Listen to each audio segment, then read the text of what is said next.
নমস্কার, আপনাদের সকলকে স্বাগত। গল্পের সাথে আজকের নিবেদন নিমাই ভট্টাচার্যের লেখা ছোট গল্প পাত্রী চায়। 2-3 দিন পর পরই খবরের কাগজের অফিস থেকে এক বান্ডিল চিঠি আসছে। প্রত্যেক চিঠির সঙ্গেই পাত্রীর রঙিন ছবি। কোনো কোনো বাবা মা মেয়ের 2-3টি ছবিও পাঠিয়েছেন। শুভশ্রী দেবী বিকেলের ডাকে আসা চিঠিগুলো একটু নাড়াচাড়া করতে করতেই একটু হেসে বলেন, এর সিকি ভাগ মেয়ে দেখে বিয়ে ঠিক করতে হলে তো আমার ছেলেটা বুড়ো হয়ে যাবে। সৌমিত্রবাবু টিভিতে স্টেফিগ্রাফের খেলা দেখতে দেখতেই সিগারেটে একটা টান দিয়ে একটু হেসে বলেন, খবরের কাগজে কি লোভনীয় বিজ্ঞাপন দিয়েছ মনে নেই? বিজ্ঞাপন কি আমি লিখেছি? রাধা যেমন লিখেছে আমি তেমনই। ঠিক সেই সময় শ্রীরাধা পর্দা সরিয়ে ড্রয়িং রুমে ঢুকেই শুভশ্রী দেবীর দিকে তাকিয়ে জিজ্ঞাসা করে, কি নতুন মা, আমি কি করেছি? তোর নতুন কাকা বলছিল কি বিজ্ঞাপন দেওয়া হয়েছিল। দাঁড়াও দাঁড়াও, আমি এক্ষুনি বলছি। শ্রীরাধা প্রায় এক লাফে পাশের ঘর থেকে খবরের কাগজখানা এনেই পড়তে শুরু করে। পাত্রী চাই, দক্ষিণ কলকাতার অভিজাত কায়স্থ দত্ত পরিবারের একমাত্র সন্তান, সুদর্শন স্বাস্থ্যবান সঙ্গীতপ্রিয় আদর্শবান কলকাতার এমবিবিএস ও চণ্ডীগড় পিজিআইয়ের এমএস পাত্রের 28 বৎসর তরুণী শিক্ষিতা রুচিসম্পন্না পাত্রী চাই। পাত্র কোনো রকম যৌতুক বা উপহার গ্রহণে অক্ষম। সত্তর ছবিসহ লিখুন, বক্স নম্বর। শ্রীরাধা এক নিঃশ্বাসে বিজ্ঞাপনটা পড়েই সৌমিত্রবাবুর দিকে তাকিয়ে জিজ্ঞাসা করে, নতুন কাকা, কিছু ভুল হয়েছে কি? না না, তুই ঠিকই লিখেছিস। উনি একটু থেমে একটু চাপা হাসি হেসে বলেন, তোর নতুন মা আর তোর ঋষিদা যা চাই তুই তাই লিখেছিস। তবে? শ্রীরাধা অবাক হয়ে গেল। এত চিঠি এসেছে দেখে তোর নতুন মা অবাক হয়ে যাচ্ছে। তাই বলছিলাম যে এমন বিজ্ঞাপন দেওয়া হয়েছে যে 2-5 হাজার মেয়ের বাবা চিঠি লিখলেও তো অবাক হবার কিছু নেই। শ্রীরাধা সঙ্গে সঙ্গে বলেন, বিজ্ঞাপনে কি আর লিখেছি, ঋষিদার মতো ছেলে আর একটা খুঁজে বের করো তো। শুভশ্রী দেবী হাসতে হাসতে বলেন, তোর তো ধারণা তোর ঋষিদার মতো ছেলে এ পৃথিবীতে আর নেই। সত্যিই তাই, ঋষিদা ইজ ঋষিদা। সৌমিত্রবাবু সিগারেটে টান দিয়ে একটু চাপা হাসি হেসে বলেন, সপ্তাহ 2-এর মধ্যেই ঋষি আসবে। এর মধ্যে তোমরা দুজন মিলে অন্তত 4-5টা মেয়ে ঠিক করো যাদের আমরা দেখতে যাব। শুভশ্রী দেবী চিঠিপত্রগুলো গুছিয়ে নিয়েই শ্রীরাধাকে বলেন, চল রাধা, আমরা ও ঘরে যাই। চলো। ও ঘরে গিয়েই শুভশ্রী দেবী বিকেলে ডাকে আসা চিঠিপত্রগুলো শ্রীরাধার হাতে দিয়ে বলেন, দেখ তো এর মধ্যে কাউকে তোর পছন্দ হয় কিনা। শ্রীরাধা প্রথম খামটা খুলে ছবিটা দেখেই মনে মনে বলে, ইস, কি রূপের ছিরি। আগের কদিনের আসা চিঠিপত্রগুলো আর ছবিগুলো দেখতে দেখতেই শুভশ্রী দেবীর কানে আসে শ্রীরাধার মন্তব্য, বাবা রে বাবা, এ তো জলহস্তি। এর সঙ্গে বিয়ে দিলে ঋষিতা নির্ঘাত চৈতন্যদেবের মতো সংসার ত্যাগ করবে। ওর মন্তব্য শুনে শুভশ্রী দেবী চাপা হাসি হাসতে হাসতে বলেন, তোর ঋষিদা সন্ন্যাসী না হয়ে যাকে নিয়ে সংসারী হতে পারবে সেই রকম কি আছে তাই বল। শ্রীরাধা ওর কথা কানে না তুলেই আরও 2-একটা ছবি দেখার পর আপন মনেই মন্তব্য করে, কী সব রূপের ছিরি, এদের ছবি দেখেই তো আমার গা ঘিন ঘিন করছে। তারপর আরও কয়েকটা ছবি দেখার পর হঠাৎ একটা ছবি শুভশ্রী দেবীর সামনে ধরেই শ্রীরাধা বলে, দেখো দেখো নতুন মা, মেয়েটার রুচি দেখো। ঋষিদা তো এর হাতে জলও খেতে পারবে না। ওর হাত থেকে ছবিটা কেড়ে নিয়েই শুভশ্রী দেবী বলেন, তুই স্বর্গ থেকে একটা অপ্সরী ধরে আন, তা না হলে কাউকেই তোর পছন্দ হবে না। শ্রীরাধা সঙ্গে সঙ্গে জবাব দেয়, দরকার হলে ঋষিদা চিরকুমার থাকবে, কিন্তু এই সব পেতনিদের কাউকে সে কখনোই বিয়ে করবে না। বড় রাস্তা দিয়ে ট্রামে বাসে যাতায়াত করার সময় লোকে ঠিক চারু এভিনিউকে চিনতে পারে না। মোটামুটি শতখানেক বাড়ির এই পাড়ার প্রত্যেকের সঙ্গে প্রত্যেকের শুধু জানাশোনাই নেই, প্রায় আত্মীয়র সম্পর্ক। চৌরঙ্গি পাড়ার মিস্টার বর্মন এখানে বর্মনদা, বর্মন কাকু। রেডিও টিভি খবরের কাগজ খ্যাত বিখ্যাত সাংবাদিক শ্যামল কাকু এখানে শ্যামলদা। সাহেব স্কুলের গুরুগম্ভীর মিস এ পাড়ার শ্যামলী বৌদি। এ পাড়ার কেউ মিস্টার ব্যানার্জি, মিস্টার দত্ত না। ওরা এখানে বিমল কাকু আর ডলি মাসি। কলকাতার মানচিত্রে খুঁজে পাওয়া মুশকিল হলেও এ পাড়া নিয়ে বাসিন্দাদের গর্বের শেষ নেই। এ পাড়ার ব্যাপারে বন্ধু বান্ধব একটু ঠাট্টা করলেই মিস্টার বর্মন হাসতে হাসতে বলেন, তোরা ভুলে যাস না চারু এভিনিউ হচ্ছে কলকাতার নিউ ইয়র্ক। এখানে সব রাস্তা শুধু নর্থ, সাউথ, ইস্ট, ওয়েস্টই নয়, সবই 90 ডিগ্রি অ্যাঙ্গেলে। তোরা যে চৌরঙ্গি নিয়ে গর্ব করিস, সেও তো ধনুকের মতো বেঁকে গেছে। আজকের বয়স্করা গর্ব করে ছেলে মেয়েদের বলেন, আমরা প্রত্যেকবার পরীক্ষা দিতে যাবার সময় কবিশেখর কালিদাস রায়কে প্রণাম করে যেতাম। পরীক্ষা দিয়ে বিকেলবেলায় বাড়ি ফেরার সময় দেখতাম উনি বাড়ির সামনে ওই ছোট্ট চাতালে ইজি চেয়ার পেতে বসে আমাদের জন্য হাঁ করে রাস্তার দিকে তাকিয়ে আছেন। হ্যাঁ রে চিন্ময়, আজ কেমন হলো? ভালোই। কোন পেপারটা বেশি ভালো হলো? Second paper. কবিশেখর যেন আপন মনেই বলেন, অধিকাংশ ছেলেমেয়েরাই সেকেন্ড পেপারে বেশি নম্বর পায়। চিন্ময় দত্ত বাড়ির দিকে পা বাড়াতেই কবিশেখর একটু গলা চড়িয়ে ডাক দেন, এই গোবিন্দ। গোবিন্দ সামনে এসে দাঁড়াতেই উনি জিজ্ঞাসা করেন, সব কোশ্চেন লিখেছিস? মেইন কোশ্চেনগুলো লিখেছি, কিন্তু শর্ট নোটগুলো পারলাম না। কবিশেখর একটু চিন্তিত মুখে জিজ্ঞাসা করেন, কেন? ওগুলোতেই তো নম্বর তোলা সহজ। জেঠু, জাজনগর কোথায়? একটু হেসে উনি জবাব দেন, মুসলমান আমলে উড়িষ্যার নাম হয় জাজনগর। তাই নাকি? হ্যাঁ। আচ্ছা জেঠু, বান্দাকে? কবিশেখর বলেন, শিখদের দশম গুরু গোবিন্দ সিং খুন হবার পর বান্দা শিখদের রাজনৈতিক নেতা হন। পরবর্তীকালে মুঘল বাদশাহ এর দুই ছেলেকে ওর চোখের সামনে হত্যা করেই ক্ষান্ত হন না। ওরা বান্দাকে হাতির পায়ের তলায় পিষে মারে। গোবিন্দ এক গাল হাসি হেসে বলে, জেঠু, আপনি ইতিহাসে সব কিছু জানেন? কবিশেখর একটু হেসে বলেন, মাস্টারি করতে হলে সব বিষয়ে একটু আধটু জানতে হয়। নবপল্লীর পূজা প্যান্ডেলে অমিয়র স্ত্রী শিখাকে দেখেই শ্যামল একটু হেসে বলে, অনেক ভাগ্য করে এ পাড়ায় বউ হয়ে এসেছো, বুঝলে? শিখা কোনো জবাব দেয় না, শুধু একটু হাসে। এই পূজা প্যান্ডেলে কদিন এলেই বুঝবে, এখানে আমরা সবাই সবার আত্মীয়। তোমার শ্বশুর শাশুড়িকে আমি তো জন্ম থেকেই মেজ জেঠু, মেজ জেম্মা বলে ডাকি। সৌমিত্রদার স্ত্রী আমাদের এ পাড়ায় নতুন বৌমা, নতুন মাসি, নতুন বৌদি। শ্যামল একটু হেসে বলে, আমি অবশ্য বলি নতুন বৌঠান। হ্যাঁ, আমিও ওকে নতুন মাসি বলি। শ্যামল শিখার কথা কানে না তুলেই হাত দিয়ে হলদে দোতলা বাড়িটা দেখিয়ে জিজ্ঞাসা করে, ওটা কার বাড়ি জানো? ভানু ব্যানার্জির বাড়ি। দুনিয়ার মানুষ ওকে চিনত বিখ্যাত অভিনেতা বলে, কিন্তু আমরা ওকে চিনেছি সৎ, আদর্শবান, পরোপকারী ও অত্যন্ত উচ্চশিক্ষিত বলে। বিজয়া নববর্ষের দিন বাবা মাকে প্রণাম করেই ছুটে যেতাম ভানু মামা, নীলিমা মামিকে প্রণাম করতে। শিখা চুপ করে ওর কথা শোনে। শ্যামল একবার নিঃশ্বাস নিয়েই বলে, ভানু মামা মারা যাবার দিন এ পাড়ার কচি কাঁচা থেকে বুড়ো বুড়িরা কি কান্নাকাটি করেছিলেন তা তুমি ভাবতে পারবে না। অমিও এর মধ্যে কখন পাশে এসে দাঁড়িয়েছে, ওরা খেয়াল করেনি।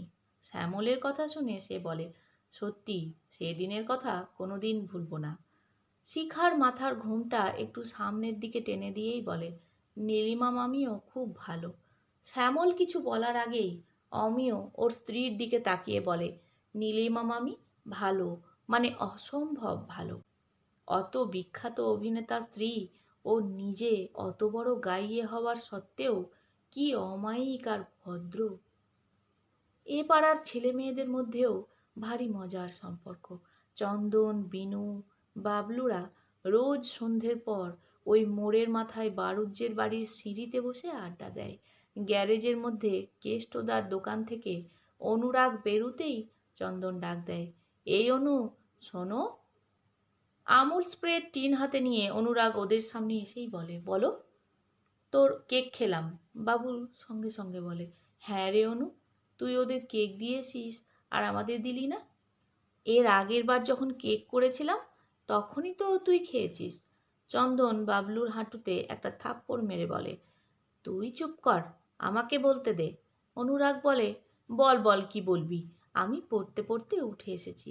চন্দন চাপা হাসি হেসে বলে, তোর তৈরি কেক আমরা খাচ্ছি, সেই ভালো, কিন্তু ভুল করেও কখনো স্বামীকে খাওয়াবি না। ওই কেক খাওয়ার পর দিনই তোর স্বামী তোকে ঠিক ডিভোর্স দেবে। ওর কথায় সবাই হেসে ওঠে। অনুরাগ বাড়ির দিকে পা বাড়িয়ে হাসতে হাসতে বলে, সামনের মাঘেই তো তোর বিয়ে, তোর বউয়ের কাছে আমি সব ফাঁস করে দেব, তখন মজা বুঝবি। ওই মোটা ফাল্গুনিকে আমি ভালোবাসতাম, এ কথা কেউ বিশ্বাস করবে না। পাড়ার ওই পরিবেশেই সৌমিত্রবাবু বড় হয়েছেন। শুভশ্রী দেবীও তো এখানে 30 বছর কাটিয়ে দিলেন। প্রায় সামনাসামনি বাড়ির মানিকবাবু সৌমিত্রবাবুর প্রিয় রাঙাদা। 2-4 বছরের বড় হলেও রাঙাদা ওর ঘনিষ্ঠতম বন্ধু। ওই রাঙাদার সঙ্গেই উনি জীবনের প্রথম টেস্ট ম্যাচ দেখেছেন। স্টার রংমহলে কত বিখ্যাত অভিনেতা অভিনেত্রীর অভিনয় দেখেছেন, আরও কত কি। একটু ভালো মন্দ রান্না করলেই রাঙা বৌদি বারান্দায় দাঁড়িয়ে একটু গলা চড়িয়ে বলেন, এই শুভশ্রী, আনন্দ ঠাকুরপোর জন্য একটু মাছ পাঠাচ্ছি। শুভশ্রী হাসতে হাসতে বলেন, এ বাড়িতে কি শুধু তোমার আনন্দ ঠাকুরপোই থাকে? উনিও হাসতে হাসতে বলেন, ভুলে যাও কেন, আনন্দ ঠাকুরপো আমার একমাত্র বয়ফ্রেন্ড। তারপর ঋষি হবার পর মানিকবাবু স্ত্রী মাধুরী দেবীকে দেখলেই ও খিলখিল করে হেসে ওর কোলে যেত। মানিকবাবুর বড় মেয়ে অনুরাধা বলতো, মা, ভাইয়াকে বাড়ি নিয়ে চলো।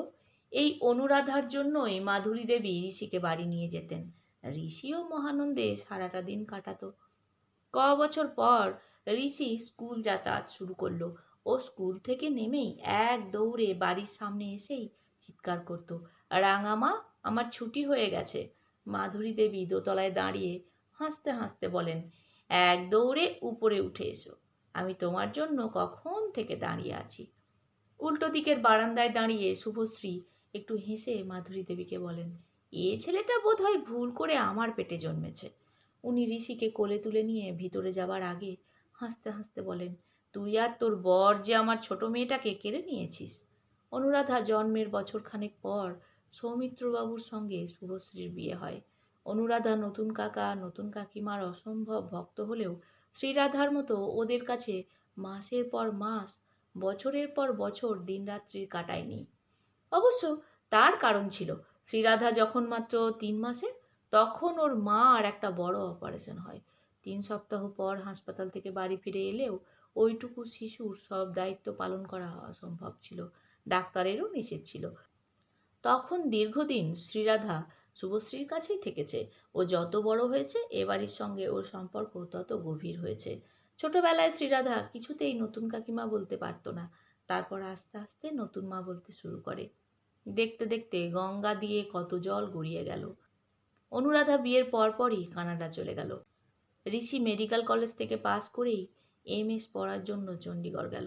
শ্রীরাধা ইউনিভার্সিটিতে MA পড়ে এখনও। এ বাড়ির সব ব্যাপারে শ্রীরাধার কথাই শেষ কথা। নতুন কাকা, এই জামাটা তুমি আর পরবে না। নিজের জামাটার দিকে একবার তাকিয়েই সৌমিত্রবাবু বলেন, কেন রে রাধা, জামাটা তো ভালোই আছে। কাচতে কাচতে কত রং ফেড হয়ে গেছে দেখেছ? কোনো উত্তরের জন্য অপেক্ষা না করেই শ্রীরাধা অত্যন্ত গুরুগম্ভীর হয়ে চরম সিদ্ধান্ত জানিয়ে দেয়, তোমার অনেক ভালো ভালো জামা আছে, তোমাকে আর এই জামাটা পরতে হবে না। শুভশ্রী দেবী সঙ্গে সঙ্গে বলেন, রাধা, তুই ঠিক বলেছিস। সৌমিত্রবাবু একটু হেসে আত্মসমর্পণ করেন, ঠিক আছে, এই জামাটা আর পরবো না। শুভশ্রী দেবীর মা প্রায়ই নাতির খোঁজ খবর নেবার জন্য এ বাড়িতে এসে মেয়েকে জিজ্ঞাসা করেন, হ্যাঁ রে, ঋষির চিঠি এসেছে? শুভশ্রী কোনো জবাব দেবার আগেই শ্রীরাধা হাসতে হাসতে বলে, ও দিদা, তোমার নাতি আজকাল তোমাকে কোনো লাভ লেটার লিখছে না? উনি এক গাল হাসি হেসে জবাব দেন, আমাদের দুজনের প্রাইভেট অ্যাফেয়ার্সে তোর এত উৎসাহ কেন? শ্রীরাধাও হাসতে হাসতে বলে, তুমি যাই বলো দিদা, তোমার অমন পেটুক লোভী বয়ফ্রেন্ডের নাম যে ঋষি রাখলে কে, তা আমার মাথায় আসে না। আমার নাচ দেখে যে ওর তপভঙ্গ হয়েছে, তাই তো ও আমার ঋষি। গঙ্গার জল আরও গড়িয়ে যায়। শ্রীরাধা গত বছরই MA পাস করেছে। মানিকবাবু মেয়ের বিয়ে দেবার আগ্রহ প্রকাশ করতেই ও সোজা বলে দিয়েছে, আমি এখন বিয়ে টিয়ে করব না, রিসার্চ করব। এদিকে ঋষি এমএ পাস করতেই ওর বাবা মা ছেলের বিয়ে দেবার জন্য ব্যস্ত হয়ে উঠেছেন। চাকরি বাকরি বা প্রাইভেট প্র্যাকটিস শুরু করার আগে বিয়ে করতে ঋষিরও আপত্তি নেই। তবে ওর বাবা মা খুব ভালো করেই জানেন ঋষি বিয়েতে কোনো যৌতুক বা উপহার কিছুতেই নেবেন না। যাই হোক, খবরের কাগজে বিজ্ঞাপন দেবার পর এত চিঠিপত্র ও মেয়ের ছবি এলেও একজনকেও শ্রীরাধার পছন্দ হলো না। দু একটি মেয়ের ব্যাপারে শুভশ্রী দেবী একটু আগ্রহ দেখালেও উনি স্বামীকে বললেন কোনো মেয়েকেই তেমন ভালো লাগলো না, তবে দু একটি মেয়েকে দেখা যেতে পারে। শ্রীরাধার সঙ্গে সঙ্গে বলে, তোমরা কেন ওই ঝামেলায় যাচ্ছ? রবিবার ঋষিদা এলে সব চিঠিপত্র আর ছবি তার হাতে তুলে দিও, তারপর সে যাকে ইচ্ছে বিয়ে করুক। সৌমিত্রবাবু সঙ্গে সঙ্গে বলেন, সেই ভালো। শুভশ্রী দেবী পাশ ফিরে বলেন, হ্যাঁ রে রাধা, চিঠি আর ছবিগুলো সাবধানে রেখে দে। ভয় নেই নতুন মা, এইসব অপ্সরীদের ছবি আমি অযত্নে রাখবো না। শ্রীরাধা হাসতে হাসতে ও ঘরে চলে যায়। রবিবার মানিকবাবু অফিসের কাজে ব্যাঙ্গালোর গিয়েছিলেন বলে সৌমিত্র রাঙা বৌদিকে নিয়ে স্টেশনে গেলেন। ঋষিকে নিয়ে বাড়ি আসার পর হই হুল্লোড়ের মধ্যেই ঘণ্টাখানেক কেটে গেল। তারপর মাধুরী দেবী চলে যেতেই শুভশ্রী দেবী বলেন, হ্যাঁ রে রাধা, এই ছবিগুলো ঋষিকে দেখাতো। শ্রীরাধা বলে, ঋষিদা, ও ঘরে চলো। 10-15 মিনিট পর শুভশ্রী দেবী পর্দা সরিয়ে ও ঘরে ঢুকতে গিয়েই থমকে দাঁড়ান। ঋষি দু হাত দিয়ে শ্রীরাধার মুখখানা ধরে বলে, অন্য কোনো মেয়েকে নিয়ে ঘর করব বলেই কি গত 10-12 বছর ধরে তোমার ছবি পার্সে নিয়ে ঘুরছি? শুভশ্রী দেবী এক লাফে স্বামীর কাছে ছুটতে গিয়ে বলেন, তুমি এক্ষুনি ঠাকুরমশাইয়ের কাছে যাও, ঋষির বিয়ের দিন দেখতে হবে। সৌমিত্রবাবু হতবাক হয়ে কোনো মতে বলেন, কিন্তু শুভশ্রী দেবী এক গাল খুশির হাসি হেসে স্বামীকে জড়িয়ে ধরে বলেন, তোমার ছেলে শ্রীরাধাকেই বিয়ে করবে। তাই নাকি? তবে আর বলছি কি। সৌমিত্রবাবু বারান্দায় গিয়ে পাগলের মতো চিৎকার করেন, রাঙা বৌদি, শিগগির 1 হাঁড়ি রসগোল্লা নিয়ে এসো। শেষ হলো গল্প পাত্রী চাই। নতুন একটি গল্প নিয়ে খুব তাড়াতাড়ি ফিরে আসছি। আমার গল্প পাঠ কেমন লাগলো তা অবশ্যই কমেন্ট করে জানাবেন। ভালো লাগলে একটি লাইক দেবেন ও প্রিয়জনদের সাথে শেয়ার করবেন। নতুন নতুন গল্প শোনার জন্য চ্যানেলটি সাবস্ক্রাইব করে রাখবেন। ভালো থাকবেন। ধন্যবাদ।